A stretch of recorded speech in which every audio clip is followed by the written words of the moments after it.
ما شاء الله، تحفة، تحفة. السلام عليكم ورحمة الله وبركاته، ازيكم يا حبايب قلبي؟ يا رب تكونوا بخير. انا ايمان رضا ودي قناتي. كنت قاعدة بفكر اعمل اكل ايه النهاردة، وقلت لنفسي مفيش غيره، هو كشري. الكشري حبيب الملايين. وانا بقى النهارده هبقى فاطمه كشري. هنعمل الكشري زي بتاع اشهر المحلات بكل تكاته واسراره، لان كل خطوه فيه فيها تكه صغيره هي اللي بتنقله حته تانية خالص. ويلا نبدا. بسم الله الرحمن الرحيم. اول حاجه عندنا في الكشري هنبدا بيها ان شاء الله هي التقليه، لان هي الخطوه اللي متوقف عليها كل الخطوات الجايه. عايزين هنا نص كيلو من البصل الابيض. بنقطعه جوليان. هو ممكن تقولوا ان الكمية كتيرة شوية، بس في الاخر هيفضل تلتهي في الحلة. وفي الطاسة بتاعتنا هننزل بربع لتر من الزيت. هتقولوا ان هو كتير شوية، لكن الزيت ده هنعتمد عليه في باقي الخطوات كلها.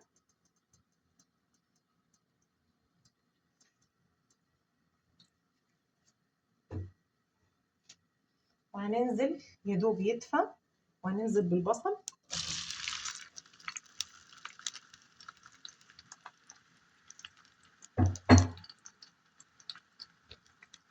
كمية الزيت اللي احنا حطيناها هنستخدمها في باقي الخطوات، ومش هنستخدم زيت تاني. وعلشان ننجز، في حلة على البوتاجاز فيها مية مغلية هننزل بالحمص اللي هو المغسول والمنقوع من قبلها بساعتين، يعني ممكن ب3 ساعات. وهننزل عليه بمعلقة من الملح، ومعلقة صغيرة من الكمون. وهنفضل نقلب برضو، هنتابع البصل بتاعنا، مش هنسيبه كده.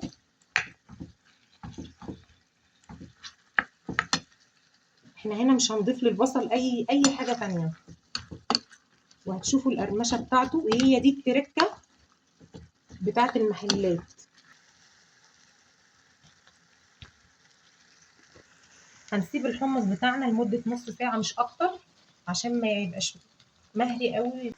وفي حلة على النار عشان برضو ننجز وقت، هنجيب ربع كيلو عدس مغسول ومنقوع لمدة 3 ساعات ومتصفي كويس جدا، وننزل بيه على مية مغلية. وهننزل عليهم معلقة كمون ومعلقة ملح. وهننزل على العدس بعدد من فصوص الثوم عشان يديله تطعيمة كده. وهو ده برضو السر في نجاح الوصفة بتاعتنا النهاردة. أنا حطيت هنا للحمص عدد من فصوص الثوم كده. بعد العدس ما استوى، قعد تلت ساعة بالظبط على نار هادية. صفيته وحطيته في طبق كبير. وبعدين هعمل ايه بقى؟ هو لحد كده احنا بنعمله كده خلاص. طيب المحلات بقى بتعمل ايه؟ بيخلوه يعني يبقى عامل زي المطرب كده. انا هوريكم دلوقتي هيبقى شكله عامل ازاي. بقى او هراسة. بنهرس العدس بالطريقة دي، نهرسه.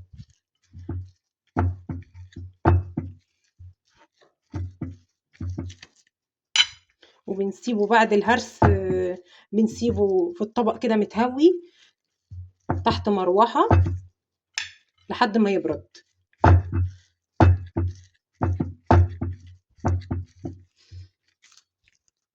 عشان نسلق فيها المكرونة هنجيب 400 جرام مكرونة اسباجيتي، و400 جرام مكرونة رفيعة. هنبدأ على طول في حلة على النار. هنزود زيت،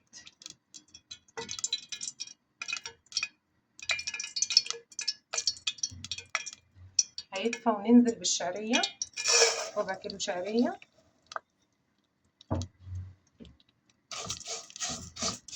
تحمر وتدينا اللون الذهبي بتاعها في الوقت ده. علشان نكسب وقت نجيب حلة على النار ونزود زيت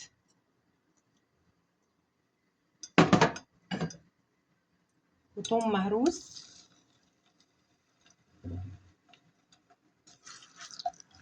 وهنعمل التقلية بتاعت الكشري، الدمعة بتاع الكشري.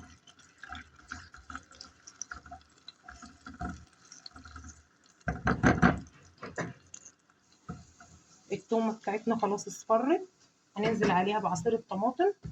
دي طماطم انا غسلاها وضرباها في الخلاط ومصفياها. هننزل عليها معلقتين صلصة اللي هي المعلبة، وهننزل عليها معلقة سكر، معلقة ملح صغيرة، وتوم باودر، بصل باودر، وشطة وبابريكا، ورق لورا وكمون. بننزل بكل دول وبس كده. وهنا بنقلب الشعرية بتاعتنا،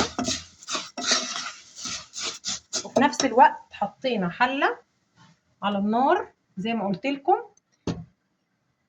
تمام. هنحط فيها المكرونة، هنزل فيها بملح وزيت من اللي هو بتاع التقلية اللي احنا عملناه، وهننزل بالمكرونة. الشعرية اتحمرت اهي، هننزل عليها برز مغسول. شايفين قد ايه الرز بيلمع وجميل. هنسيبه لحد ما ينشف شوية على البوتاجاز. وفي الوقت ده هننزل بالمكرونة المية المغلية. هنسيب المكرونة لمدة 10 دقايق مش اكتر. نتابع الرز.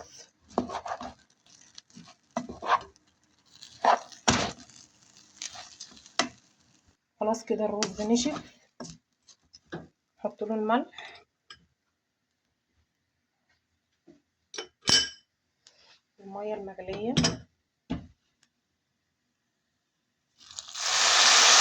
نحط المية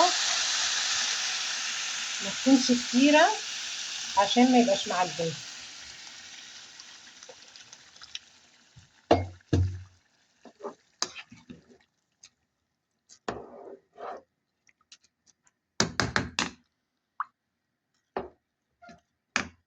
شايفين الصلصة بتاعتنا عاملة ازاي؟ جميلة قد ايه جميلة.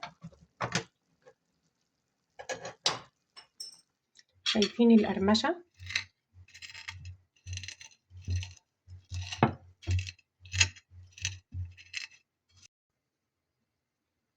وده العدس بتاعنا، وانا حطيت عليه معلقة ملح وحبة كمون. طبعا شكله اختلف تماما، هو ده بقى الشكل اللي انا قصدي عليه بعد ما برد تماما.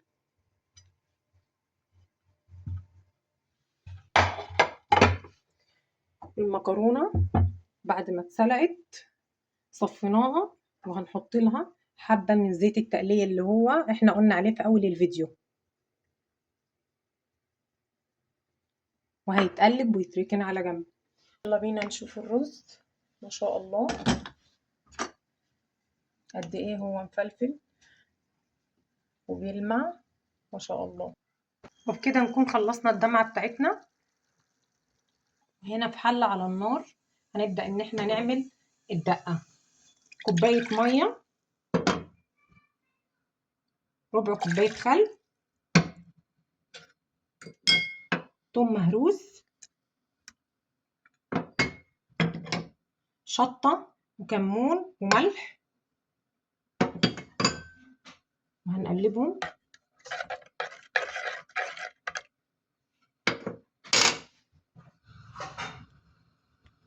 بعد كده هنعمل الشطة في حلة على النار، هنحط زيت من زيت التقلية بتاعنا، ودول آخر شوية. هننزل معلقتين شطة كبار، وهنفضل نقلب فيهم لحد ما نلاقي نفسنا ان احنا بنعطس. تمام.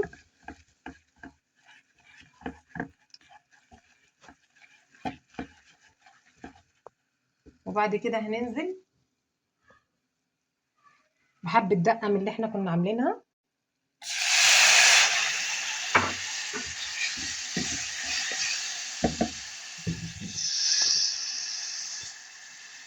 وصلصة من اللي هي المعلبة، معلقة صلصة كبيرة من المعلبة،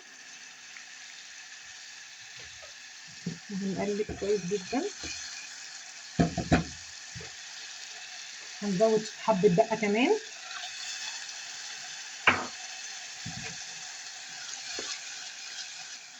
وبس كده. شايفين لونها رهيب ازاي؟ وبكده يكون الكشري بتاعنا خلص وباقي وبقى جاهز على التقديم. ريحته تجنن وطعمه احلى من المحلات. هنبدأ بقى ان احنا ايه، حطينا الرز والمكرونة، ونحط العدس،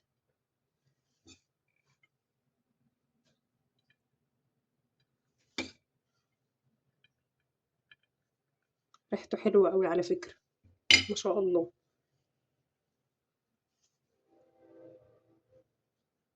وبعدين بنحط حمص،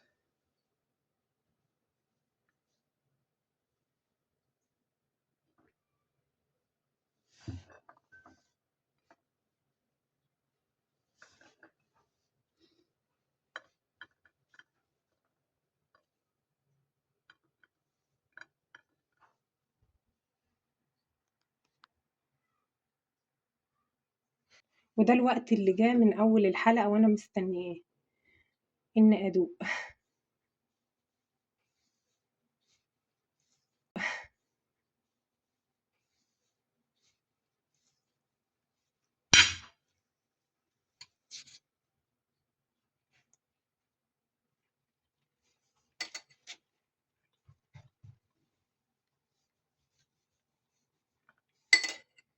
ما شاء الله، تحفة تحفة.